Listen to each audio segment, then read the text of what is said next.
Welcome back. This is video number 8, and in this particular video we're going to talk about email authentication. It's about time that you learn the basics of protecting your email box from spam. So in this video you're going to learn how to use cPanel and tell cPanel to do just that and authenticate all the emails that are coming out of your domain as legitimate emails. And what this does is it protects you from other people abusing your email. And I'll show you in just a second how all of this works.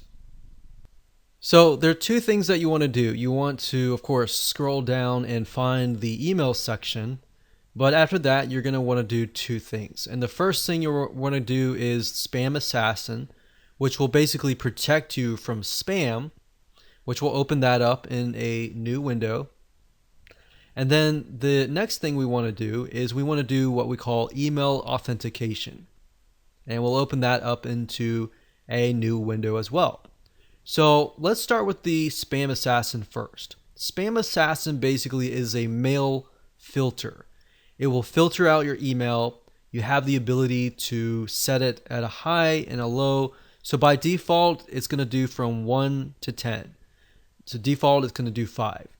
The higher the number, the more conservative the setting. So you could get really granular and really block everything out.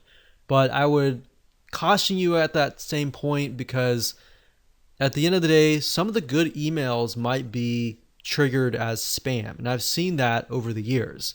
Now you have the option to auto delete spam. Personally, I would not do that because like I said, if it is good email that is triggered as spam, it will auto delete.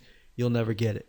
And if you rely on your email and your website and your business and all that to make money, then that's not a good thing. So usually I leave it at 5, and you can click configure to configure it further. And the only reason why you would actually need to do this is if you happen to be getting bombarded with spam from a specific person. You can enter that information here, or if you have a whitelist from a certain domain, you can do that as well. But typically the first step is all you really need. So now let's talk about email authentication. So let me read this to you so you understand what it's about. Email authentication helps prevent spam. How? Well, basically what a lot of spammers do is they will hijack your domain, or they'll email from your domain, or they'll pretend to do so. So what this does is it prevents spammers from forging emails that claim to be your domain.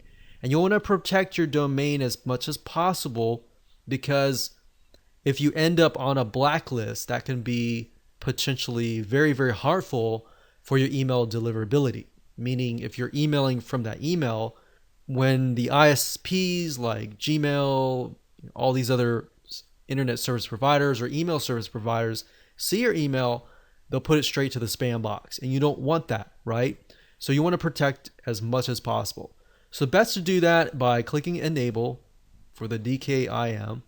And then you can enable the SPF here. So doing those two items will help you greatly as far as protecting your email and for protecting your email as far as the reputation goes in relation to the email service providers, and to keep your domain whitelisted.